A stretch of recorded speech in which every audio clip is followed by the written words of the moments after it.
Hey, good morning, everybody. George Moorhead with Bentley Properties, and today we're going to go over the April real estate market update. We're going to talk about how the coronavirus is, basically kind of affecting things. And with that, we're going to talk a little bit about a public service announcement for both homeowners and investors. So, if you would, make sure you can hear me. Go ahead and post a note up there if there's any audio issues. Let me know if you like the information. Give us a big wow and share this with your friends, especially with the fact that we're going to talk first a little bit about homeowners and investors. All right, so Maria is going to post on the site 3 different places that you can go if you have a Fannie Mae, Freddie Mac, FHA, VA, USDA loan, or if you're an investor. Now, with the COVID, there's, the required, stay at home, which most of us are, well, we're going a little ape. However, all things considered, we're going to go ahead and talk a little bit about what you can do. Now, for those of you that have either been furloughed or temporarily laid off or whatever, other than gainfully employed and still receiving a paycheck, all right?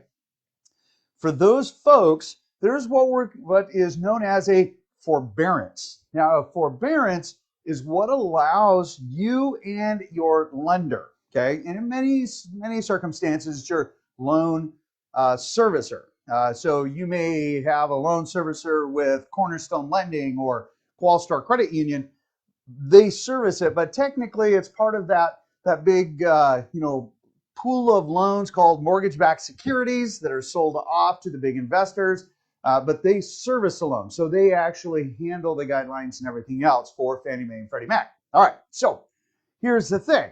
All of them are allowing you to do a forbearance. What that means is in 6-month increments up to a maximum of 12 months for those folks who cannot make their mortgage payment. They will allow you, basically, they will take the interest that is due and put it on the back of the loan. They'll call it a loan modification. Now, the intent is that it allows you to be able to not have to make payments. They still get their money, but they put it on the backside of the loan. And the benefit to you, again, doesn't create this monthly, oh my gosh, what am I going to do? How am I going to pay my payment? And then more importantly, it's like, oh my gosh, my credit score, boom, it's going to go down. Because here's the thing. They do not report these kinds of things, and this is unique to COVID. They are not going to report this to the credit bureaus. So your credit will be fine. However, remember, your payment's due on the 1st. You've got a grace period to the 15th. Make sure that if you are one of those folks that feel that you may not be able to make your payment or a future payment, you need to contact them today. All right? Well, at least between now and the 15th. Don't wait till the last minute. Do it today. Do it now. Right? All right. This way, it allows you again to be able to not have any adverse reporting. You don't have to panic every month on how to make your payment. Yes, it is going to go on the backside. Yes, it is a simplified process. Yes, understand it's going to take a little bit of time, but you need to start that process. Now, here's the really cool part. For the first time in history, I have never seen it, but they're actually doing this for investors also. Because why? Because all of your tenants may not be able, not all of them, but a lot of your tenants, like mine, are not able to make their payment. Okay? Well, the benefit is that you can actually get that same benefit. All right? Now, I'm not sure if that works on the commercial side because that's not Fannie or Freddie backed. That'll be case by case with your bank, your commercial bank, and if you don't have reserves and whatnot to accommodate this window of time for lost rent. All right.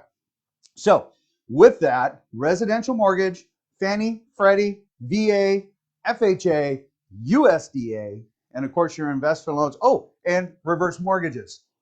Just a heads up, that is something that can happen also.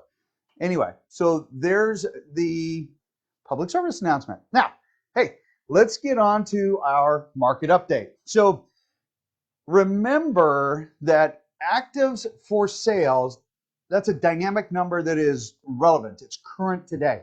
With that, so are pended, because that's a current, relevant, happened at the point of time in that month. A sold listing is always looking in the rearview mirror. Okay, so understand that, because what is relevant about that is when we talk about the solds, you're going to see that we've seen some pretty good numbers still. That's going to change, because we'll be talking about homes that sold in March but went under contract in like mid-January, February, that closes in March. So keep that in mind. All right, so with that, homes for sale.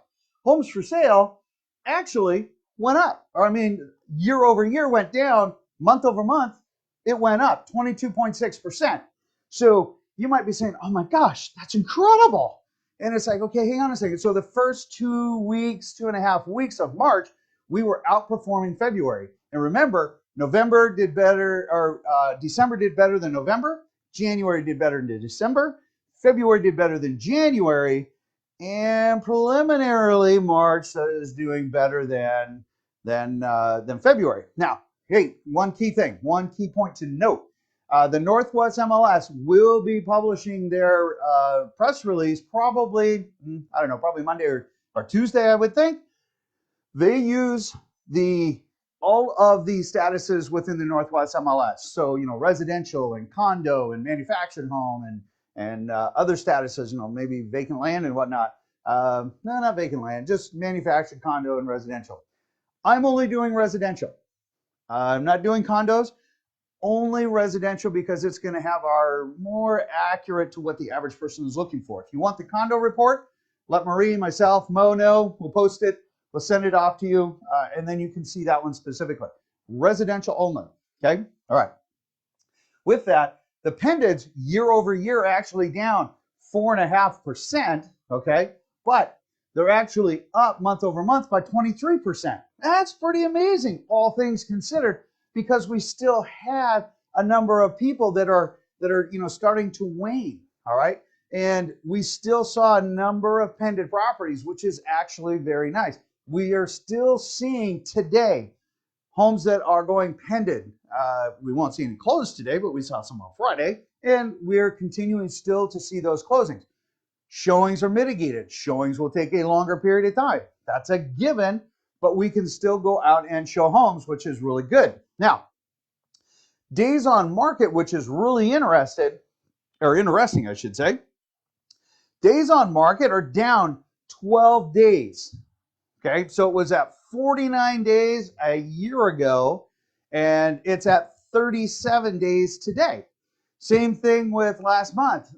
Days on market, the average time that a home was on market before it went pending was actually 47 days, and we're at 37 days today. So there's a 10 days less on market. Now, what's even better than that? What's even better is that we have what's called a sold to list price. Now, our sold to list price means that when a buyer and a seller mutually agree to a transaction and it closes, the original list price and the sold list price right now are at 100%. Now, you might say, well, okay, isn't that always the case? No, not always, because a year ago we were at 97%. And during that process, and including even last month, we were at 98%. And before that, in December, January, we were at 97%. We're at 100%, which means that, which comes down to our next line, the average home for sale. So the average, not the median, I only use average, it's a more accurate number for residential. The average price of a home when it was listed actually came down. It came down 1.3% year over year and 4% month over month. Okay, so the average price of a home that was listed in February was 4% higher than the average that it was in March. Not unexpected. Many sellers were, being cognizant, recognizing, hey, let's make sure that we are the most competitive out there, and that's exactly what they did. I would anticipate that this is still going to be a slight downward trend, not a, oh my gosh, the market's falling off. that won't be the case. I don't see that as the case. Yes, we're still going to see a little bit of a hiccup. Yes, it's going to take 16 months, 2 years is what they're saying to actually see a full recovery. Okay. The nice thing is real estate historically out of any depressed market has always been the first recovery marker, the first metric that shows we're on recovery. And I would fully anticipate seeing that. Now, with that, the average sold price year over year was actually up 10.8%. Okay, that's not unexpected. We saw interest rates coming down last year at this time. The interest rates are a lot higher. Well, that actually depends day by day, right? Because we've seen 2.8, 4.75, 4.5, 3.25, 3.5, 4.5, 4. It's all over the chart. Why? A lot of it because, again, watch the prior episodes regarding mortgage-backed securities with Dan and myself, and then, of course, going through some other things. You will hear more about that in detail. I'm not going to go over it here. All right. But the average sold year over year was up 10.8%. Now, it is up 3.7 month over month, meaning March had a 3.7% average sales price in February, which is a nice trend. Now, will we start to see that fall off? Sure. When will we start to see that? We will see that part of the end of month, the May 1 market update. We'll start to see those numbers, and those numbers will carry through. So expect pricing to soften just a little bit. No, I don't expect a cataclysmic effect. Why? The biggest thing is the forbearance. We're not going to see, I've heard some people say, George, are we going to see a ton of foreclosures? Oh my God, it's going to be awesome. No, you're not. Why? The tools are there to help people. Why? This is so unique. We've never experienced something like this in history where we've had control over it, meaning control that we could adjust the outcome. So people have the opportunity at 6-month increment windows, and that's what we talked about at first, of a forbearance. No, you will not see a bunch of foreclosures. In fact, foreclosures have been halted, and they will be halted until next month-ish sometime, and we will start to see a little bit of that transition. So if you're saying, oh my gosh, George, are we going to see a normal recovery? Are people going to be able to, maybe only have to use 1, 2, or 3 months of forbearance, get things kind of back on track again, get everything rolling again? The answer is yes. Why? Because that is part of what they're doing to help the people as a whole. Probably, I must say, even though I'm not tickled pink about $2.2 trillion, but it's the first time I have seen really collectively as a whole the government really stepping up to the plate and really just globally helping everybody.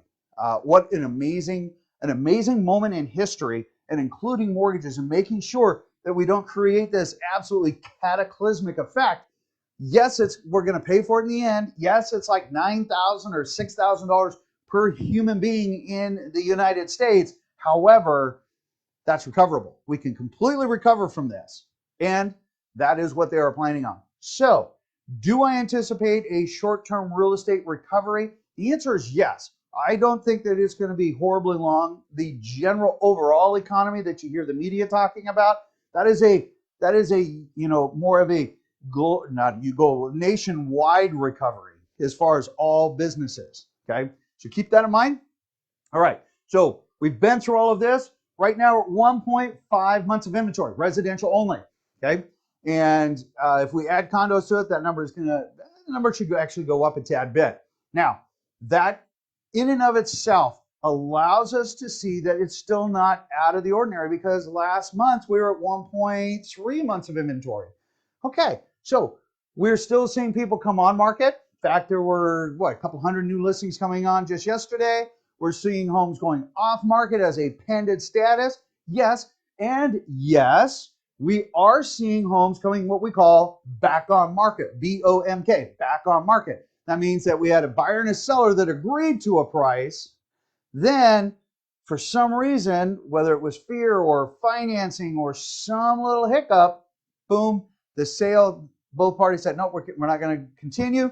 It is back on market. So there's a lot of opportunities that are coming back on market for folks, and to keep that in mind. So yes, definitely keep watching things. Yes, you can still close on a home. Yes, you can still go out and look at homes.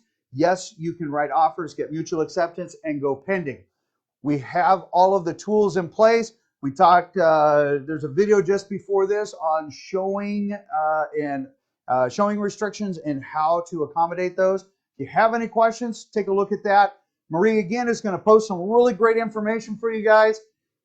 I will see you on the next video. If you have any questions, post them up there. Give me a call. We're here for you guys. Let us know. There's never any strings attached. Always leading with generosity so you can make the best business decision for you and your family, which is awesome. All right. So with that, have a beautiful day. It's sunny today, and be safe. In the meantime, all the best to you and your family. Take care.